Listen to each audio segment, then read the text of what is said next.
In fact, my mother was the first lady engineer in Tata Steel back in the late 60s. So, at the time the 2008 financial crisis happened, two of our clients disappeared overnight. I had such rich data when I was running an operations.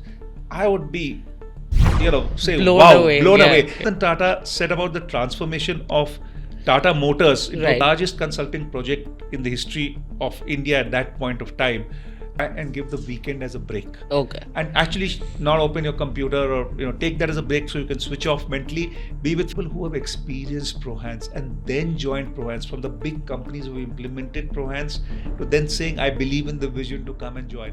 That's a testament of the success, and I think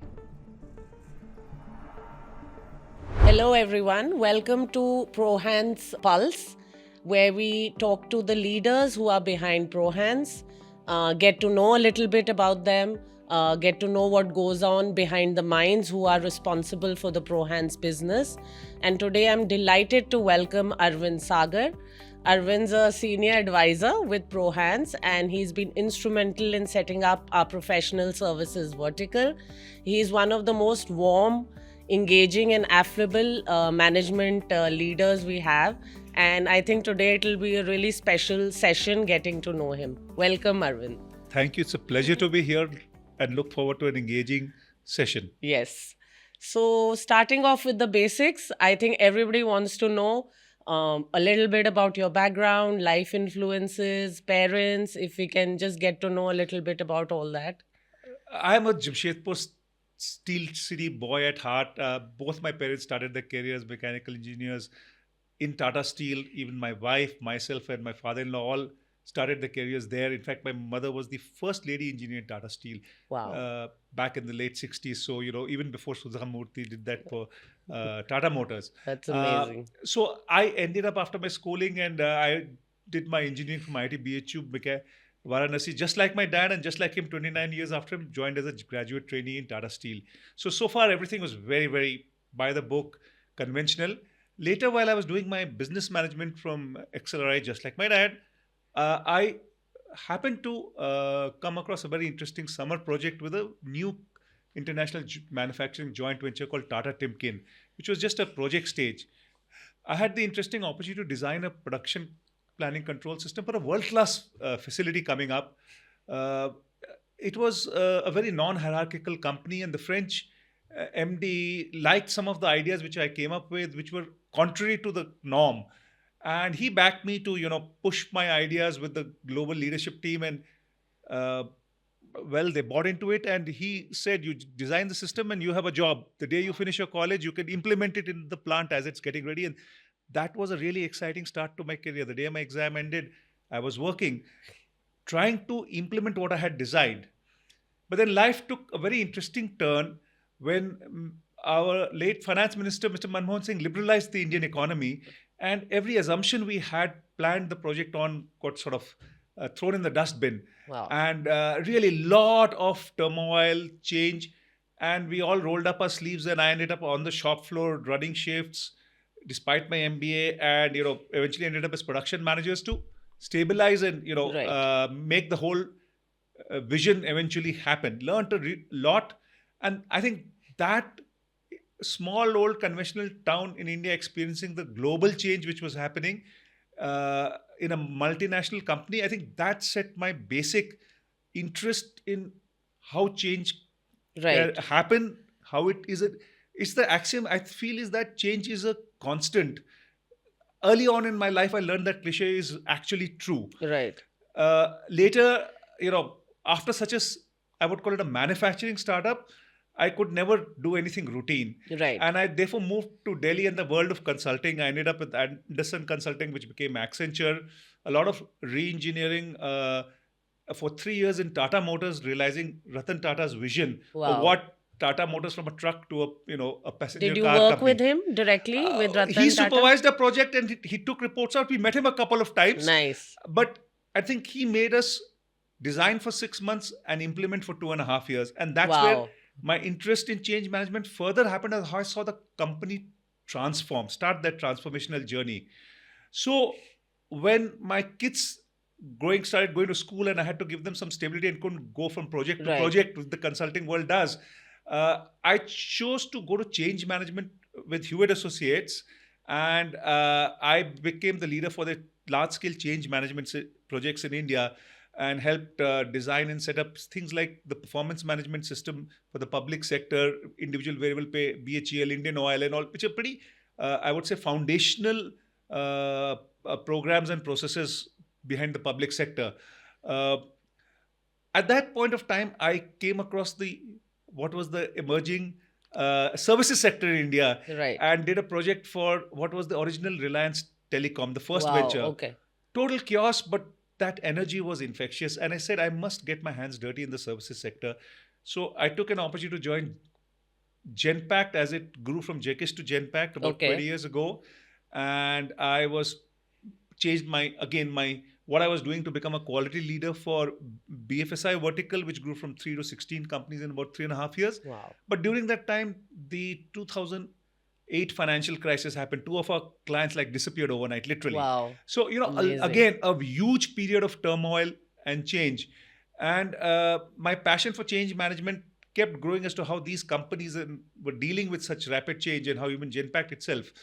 And I later moved to a corporate quality leader role, where I took that interest to teaching change management for the entire Lean Six Sigma population of Genpact. Wow. And again, you build those stories, you learn more. Then I got headhunted to set up a operations capability of a consulting company called ZS Associates. So from Okay. scratch, in a few years, we built something which grew to about 25% of the company. So again, global change, and I'm really proud of something which we did here. Was the program which we instituted for this was globally recognized at the Process Excellence Summit in 2017 in Orlando, which is for the best startup, the runners-up in the startup program Okay. category. So really, whenever things got normal and got ordinary, I would be restless. So every 5 years, I've reinvented myself, which industry, what area I'm working in, so that Right. you keep learning and you renew yourself. So you totally symbolize change So management. I think my Actually. career, I have actually, it's been sort of a bedrock, because I've personally undergone this at a professional and even personal level. I sort of get it instinctively more, and I can empathize with people who are going through organizational change or career changes, and I think it comes naturally to me now. Wow. It's not That's just about amazing. the theory about it, but when you practice it, you can sort of live it Yeah. better. And I think that keeps me ticking. So about I think it was now over 6 years ago, I chose to become an independent consultant, so that I Right. could get a variety of experiences and projects which a corporate doesn't necessarily give you any Of longer. course. And about a year into that, Ankur, who had worked within Genpact, caught hold of me and showed He me ProHance. headhunted you. He showed me ProHance. So very nicely, he piqued my curiosity. And once What did you like about it? So I saw the dashboards and the richness of the data, and I says, wow, if I had such rich data when I was running an operations, I would be, say, blown wow, away. blown Yeah, away. yeah. And then I said, what do you do with the data? Right. So, and that's where I Good question. what do you do? How do?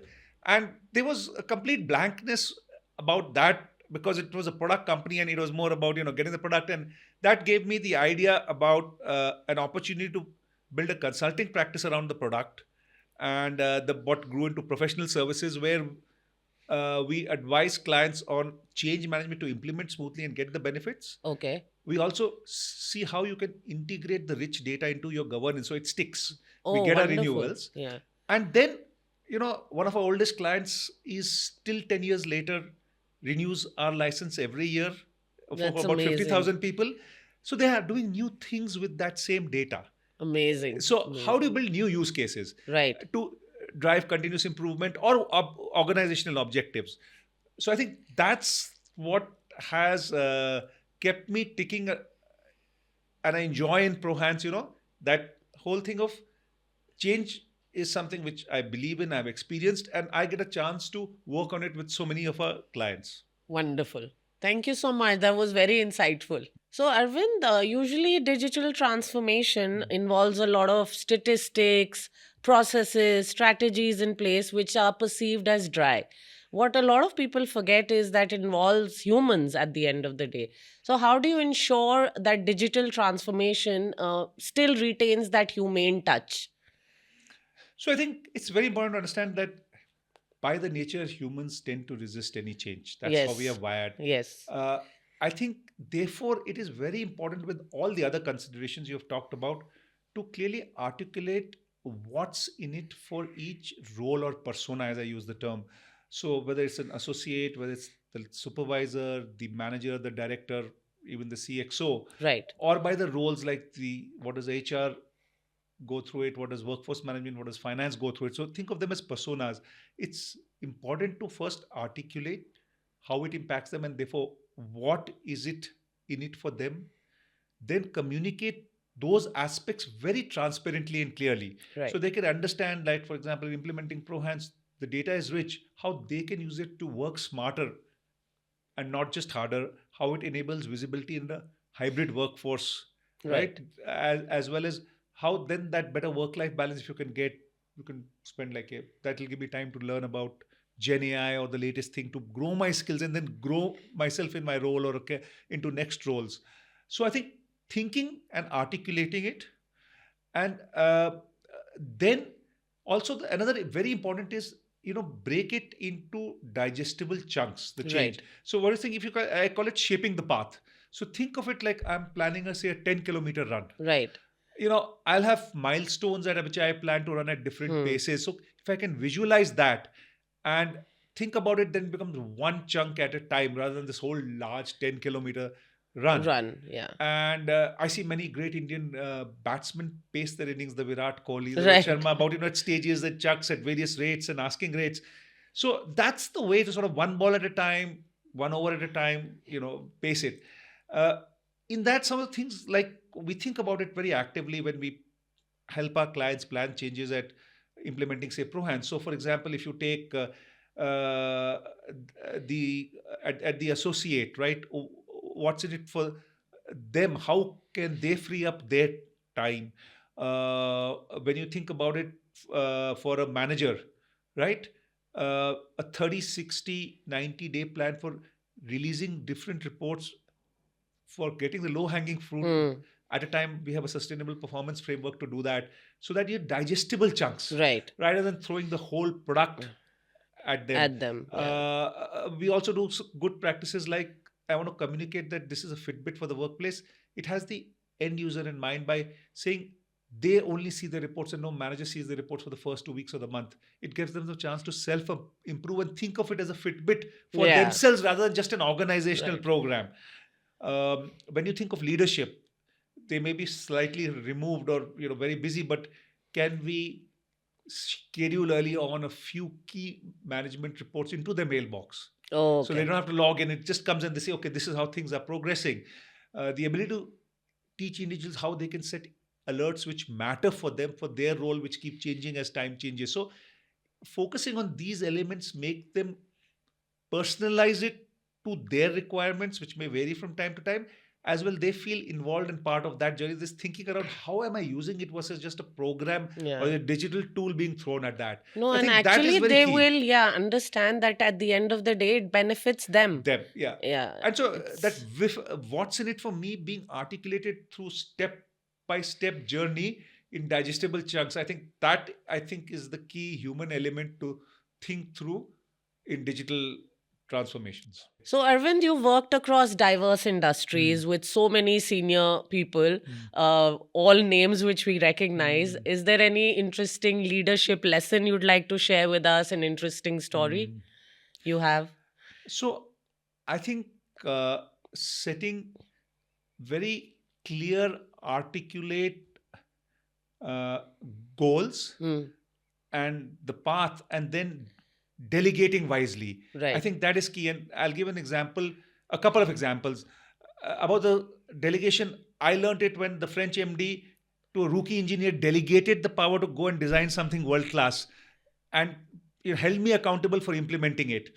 If I take it at a larger scale, when Ratan Tata said about the transformation of Tata Motors into a Right. passenger vehicle manufacturer with so many things, did a global project with Anderson Consulting, Accenture at that time.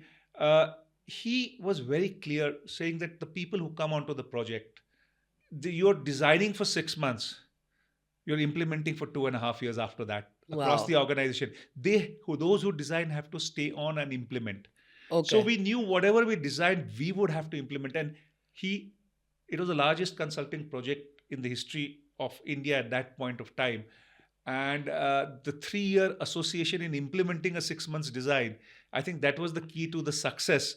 And that's, I think, that vision, and then articulating the path and then delegating. Right. I think that's the way I see great leaders really steer large impact. Right. Uh, So uh, consistency and thinking in the long term. the vision, Right. the a clear articulation, which then allows you to delegate effectively. Right. You That's know, amazing. That that's is an a thing. interesting Because story. how do you scale? How do you achieve impact at scale unless you are able to delegate? Yeah, you can't do it all. I mean, this is big step. But if I think about something within ProHance, I'm just taking Yes, of course. as an example. Like, I'm the change management expert. I was initially put in front of every client, and I'm the guru, and I'm talking the methodology. But that's not scalable. Of Initially, it course. was enough. So neither is every client willing to pay for professional services or time, or they don't have the budget, or that may not be the key that may hold back a deal. So I think with the vision of saying that we will build our knowledge into tools so that the sales and the implementation team can drive it with a client without me being necessarily there, and only focusing where really needed for senior level involvement or the tough cases. And I think that's something which I feel every successful salesperson in ProHance has understood change management and been able to effectively use the templates and the artifacts on their own, can talk about it. So I think that's an example that you believe that they are capable of doing it with suitable Of help, course. support in it, and told them, yeah, go do it. You don't need me. So I That's think that's something wonderful. I think is a small example of how we that helps us scale up. Of course. Wonderful. You have you have delegated very No, we have effectively. armed. I mean, as you said, you have to be, you have to think it through, but you have to give them the one that you The have to be tool. doing it. Yes. I'm taking names: Saksham, Satish, Nitin. Anshul, with Anshul Jain. All are actually able to do that and more. They don't need me. Wonderful. You make yourself obsolete in some ways. At some point, Yeah. yes. So, Arvind, change management, what you've chosen sounds intense. You've been across various roles in various industries. How do you maintain a work life balance at the end of it all? That's a tough one because I have honestly struggled with that for most of my career. Consulting is a tough life. Traveling, uh, I think the services sector in India, with its global clients and time zones stretching across, ProHance is in its teens, but it is a startup mindset still. Yes. Yes. So some of the things which I have learned and I think helped me and have worked for me is that I've learned over time that work as hard as you have to and can and during the weekdays, but try and give the weekend as a break, Okay. and actually not open your computer, or take that as a break so you can switch off mentally, be with family, friends, or whatever. I mean, I also spend a lot of time with friends. I'm a very outgoing, extrovertish Yes. person with a lot of network. So whatever re-energizes you. The second and a more personal level is that uh, I and my wife, we've learned over the years, and we try at least once a quarter with a weekend, take a day off, or a long weekend, and just get out Okay. wherever nearby. It doesn't have to be fancy. It's about disconnecting and reconnecting and re-energizing yourself. Just drive maybe 1 hour away out of town even, but just get out and take that break.